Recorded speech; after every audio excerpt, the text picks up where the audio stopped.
bangsa Indonesia terhadap imperialisme dan kolonialisme.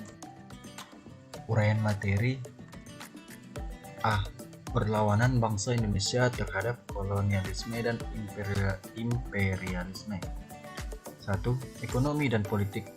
Berbagai kebijakan bangsa Eropa, dari mulai Portugis, VOC hingga pemerintah Hindia Belanda di bidang ekonomi selalu saja membuat rakyat pribumi menderita.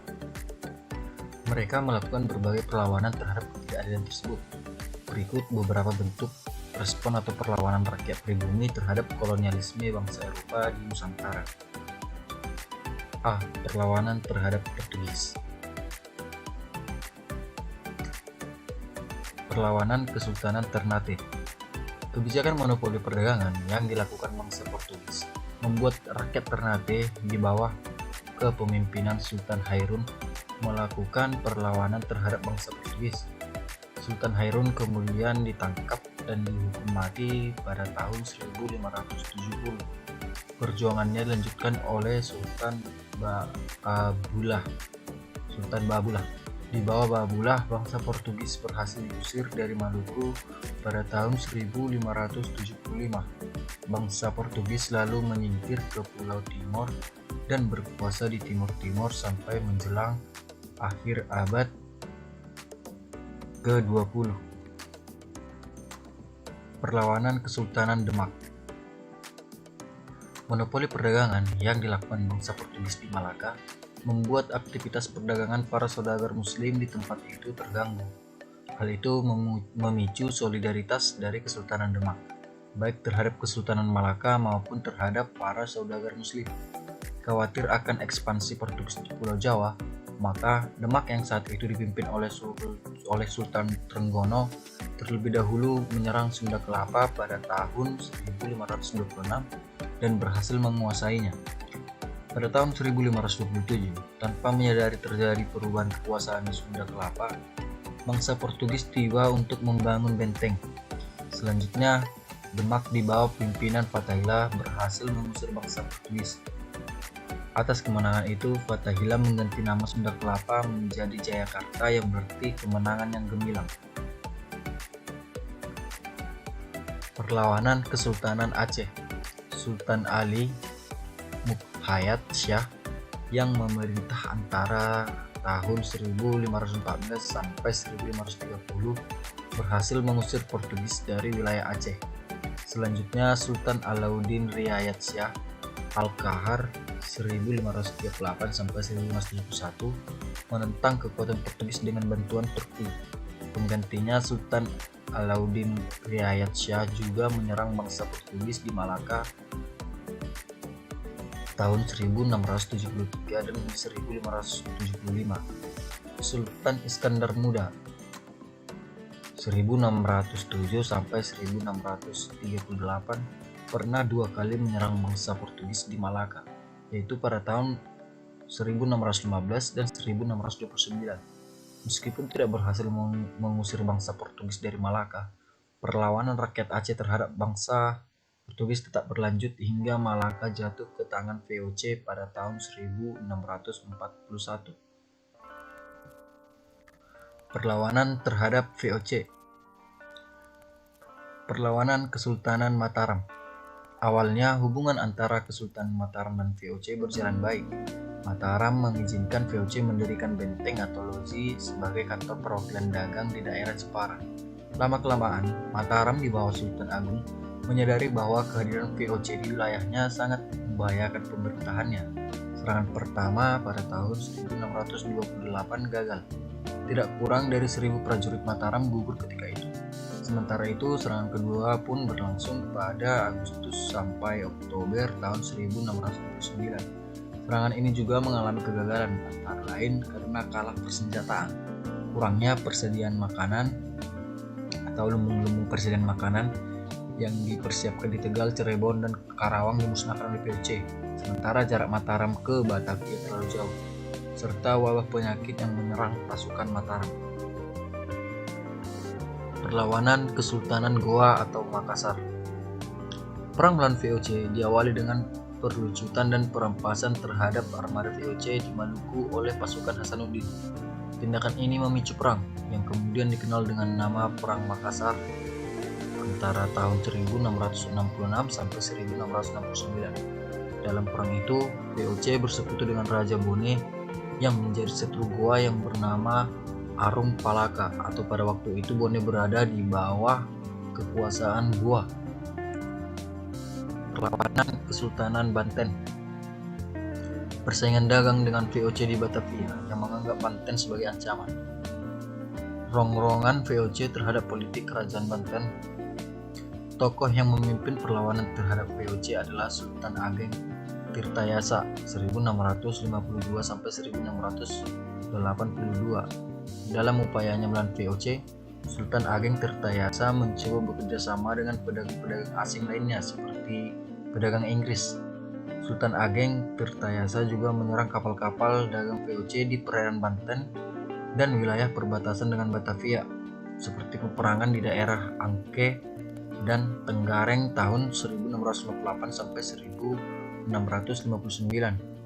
Perang yang berlangsung selama setahun itu berakhir dengan perjanjian damai pada 10 Juli 1659. VOC melawan serangan Sultan Ageng dengan mendirikan benteng-benteng pertahanan di Batavia dan memblokade pelabuhan-pelabuhan dagang Banten. Perlawanan terhadap pemerintahan Hindia Belanda. Perlawanan rakyat Maluku. Perlawanan rakyat Maluku dilatar belakangi ketidakinginan mereka akan kedatangan kembali orang-orang Belanda di wilayah tersebut. Pada tahun 1810 sampai 1816, Hindia Belanda termasuk Maluku dikuasai oleh Inggris. Pada saat diperintah Thomas Stamford Raffles, beberapa ketentuan pada masa VOC tidak ditegakkan. Misalnya, praktik monopoli dagang, terutama cengkeh dan kerja rodi. Pada tahun 1817, Belanda kembali berkuasa di Maluku. Aturan-aturan yang menindas kembali diberlakukan, seperti aturan kerja paksa dan monopoli perdagangan cengkeh. Selain itu, Presiden Saparua yang baru, J.R. van den Berg, juga dianggap tidak peka terhadap keluhan rakyat. Belanda memaksa para pemuda untuk menjadi soldadu atau tentara yang akan ditugaskan ke Jawa. Perlawanan rakyat Jawa. Perang melawan kolonialisme di Jawa Tengah dan Timur ini dipimpin oleh Pangeran Diponegoro dan berlangsung antara tahun 1825 sampai 1830. Salah satu yang melatar belakangi terjadinya perang ini adalah penetapan berbagai pajak oleh pemerintah kolonial Belanda yang membuat rakyat menderita. Misalnya, gerbang-gerbang pajak didirikan di pintu masuk pasar dan dekat jembatan. Pengaruh Belanda dalam urusan tata pemerintahan Mataram semakin besar. Hal ini tidak terlepas dari adanya konflik internal di Istana Mataram, yakni pertentangan antara bangsawan dan perebutan tahta kerajaan. Konflik ini dapat terjadi karena Belanda menerapkan strategi divide et impera. Hal dapat terlihat dari terpecahnya wilayah Mataram setelah Perjanjian Giyanti pada tahun 1755 menjadi Kesultanan Yogyakarta dan Kesultanan Surakarta yang menandai berakhirnya kekuasaan Mataram sebagai satu kesatuan politik dan wilayah. Pada tahun 1757, di bawah Perjanjian Salatiga, Kesultanan Mataram dipecah lagi menjadi 3, yakni Kesultanan Yogyakarta, Kesultanan Surakarta, dan Mangkunegaran. Pada tahun 1813, Kesultanan Yogyakarta dipecah menjadi Kesultanan Yogyakarta dan Pakualam. Sebelum perlawanan Diponegoro dimulai, terjadi kekisruhan di Istana Yogyakarta. Sultan Hamengkubuwono II atau Sultan Sepuh 1792 sampai 1810 memecat para pembesar istana dan mengganti dengan orang-orang kepercayaannya. Kanjeng Ratu Ageng Permaisuri Sultan Hamengkubuwono I yang merupakan nenek Pangeran Diponegoro tidak menyetujui tindakan ini. Kanjeng Ratu Ageng beserta Pangeran Diponegoro yang saat itu masih berusia 6 tahun kemudian memutuskan untuk meninggalkan istana menuju Tegal Rejo. Perlawanan rakyat Palembang. Latar belakang munculnya perlawanan Sultan Baharudin adalah keinginan Belanda untuk menguasai Palembang yang letaknya strategis dan kaya akan barang. atau Kepulauan Bangka Belitung. Hal ini menimbulkan ancaman bagi Kesultanan Palembang. Sultan Baharudin memimpin perlawanan terhadap kolonial Belanda dengan menyerang benteng-benteng pertahanan Belanda. Ketika terjadi pergantian kekuasaan akibat perjanjian Tuntang pada tahun 1811, kedudukan Belanda digantikan oleh Inggris. Inggris memusatkan sebagian besar perhatiannya ke Pulau Jawa. Kondisi ini dimanfaatkan oleh Sultan Baharudin. Diam-diam ia menyerang garnisun Belanda di Palembang. Sultan Baharudin juga menentang keberadaan Inggris di wilayah kekuasaannya.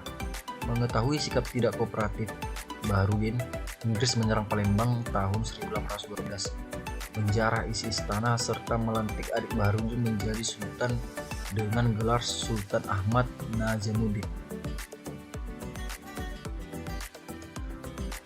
Selanjutnya, perlawanan rakyat Sumatera Barat dan Perang Padri. Perang Padri adalah perang yang berlangsung di Sumatera Barat dan sekitarnya, terutama di kawasan Kerajaan Pagaruyung dari tahun 1803 hingga 1838, bermula dari konflik internal masyarakat Minangkabau antara golongan adat dan golongan ulama. Perang ini akhirnya berubah menjadi perang melawan pemerintah kolonial Belanda. Latar belakang Perang Padri karena kaum Padri menganggap kaum adat meskipun beragama Islam, mereka masih melakukan hal-hal yang dilarang dalam agama Islam, seperti berjudi dan mabuk-mabukan.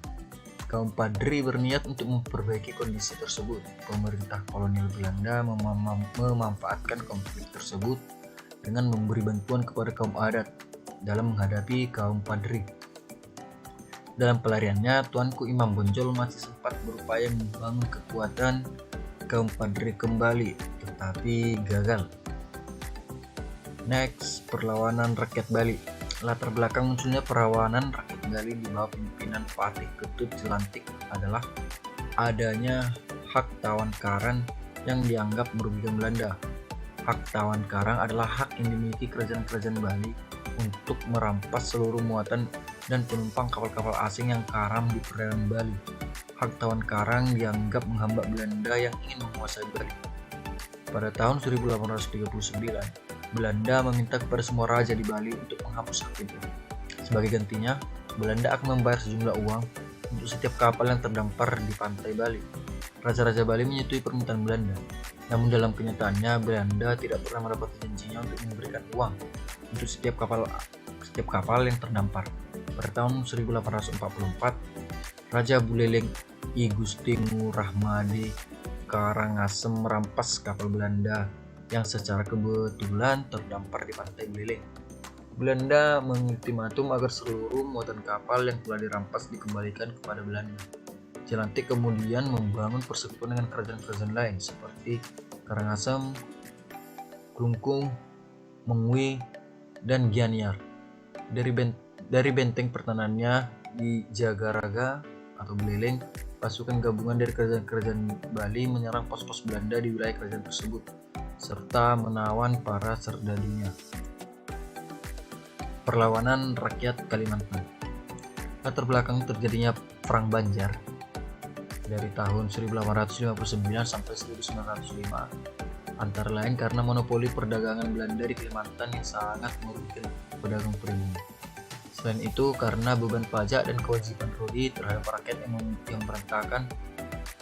yang memberatkan, dan intervensi Belanda terhadap urusan internal kerajaan Banjar. Tokoh perlawanan di Banjar adalah Pangeran Antasari, sepupu dari Pangeran Hidayatullah. Pangeran Antasari memimpin serangan terhadap Belanda berkali-kali. Pasukannya berhasil menyerang pos-pos pertahanan Belanda, benteng Belanda di Tabanio, hingga menenggelamkan kapal-kapal Belanda. Oleh pengikutnya, Pangeran Antasari mendapat julukan Panembahan Amiruddin, Khalifatul Mukminin. Perlawanan rakyat Sumatera Utara. Latar belakang munculnya perlawanan rakyat Tapanuli adalah sikap Belanda yang menginginkan wilayah Tapanuli menjadi bagian dari wilayah kekuasaannya. Raja Singamangaraja ke-12 menolak keinginan Belanda membentuk Pax Neerlandica atau ambisi Belanda untuk menguasai seluruh Nusantara dan membebaskannya dari segala pengaruh dan intervensi negara-negara lain dan menginginkan kerajaan Batak tetap berdiri merdeka bukan di bawah kekuasaan Belanda. Keinginan Belanda tersebut menyebabkan terjadinya Perang Tapanuli berkisar antara tahun 1870 sampai 1907. Dampak penjajahan bangsa Eropa bagi Indonesia dalam segala bidang sosial dan budaya. 1. Tersebarnya bahan makanan dari koloni bangsa Eropa di benua Amerika. 2. Menyebarnya agama Katolik dan Kristen Protestan. 3. Aturan berkendara di sebelah kiri. 4. Masuknya kata serapan dari bahasa Belanda. Dari bidang hukum dan pemerintahan. 1. Berlakunya hukum sipil di Indonesia. Yang kedua, berlakunya pembagian wilayah dengan provinsi dan kabupaten. 3. Bidang sosial dan budaya. 1. Tersebarnya bahan makanan dari koloni bangsa Eropa di benua Amerika. Bangsa Eropa membawa tanaman asli dari koloni mereka di benua Amerika, yaitu cabai, tomat, dan jagung yang berasal dari suku Aztec di Meksiko dan kentang yang berasal dari suku Inca di Peru. 2. Menyebarnya agama Katolik dan Kristen Protestan. Bangsa Eropa berperan menyebarkan ajaran agama Katolik di Indonesia, yaitu bangsa Spanyol dengan Portugis. Agama ini banyak dipeluk di Indonesia bagian timur seperti Maluku dan Nusa Tenggara Timur, yang banyak mengalami kontak dengan Spanyol dan Portugis.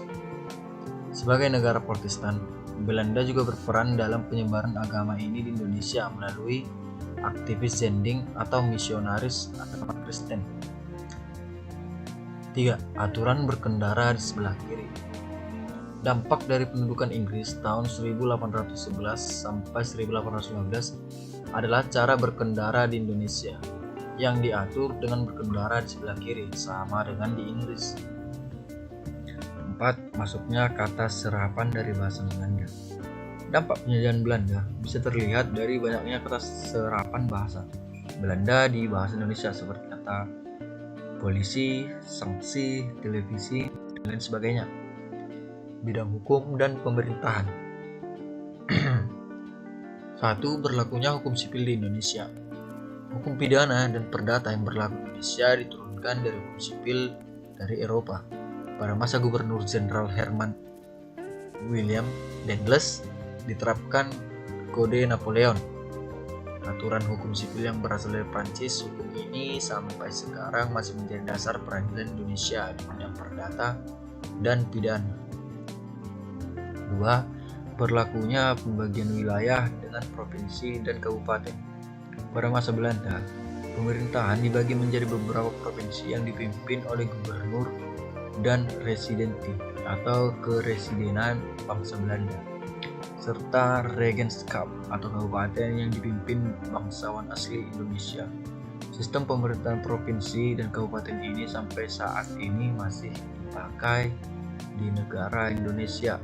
Sekian pemaparan materinya, semoga berguna bagi kalian yang membaca. Jangan lupa subscribe, nyalakan lonceng notifikasinya, like, komen, serta share videonya. Akhir kata saya ucapkan terima kasih.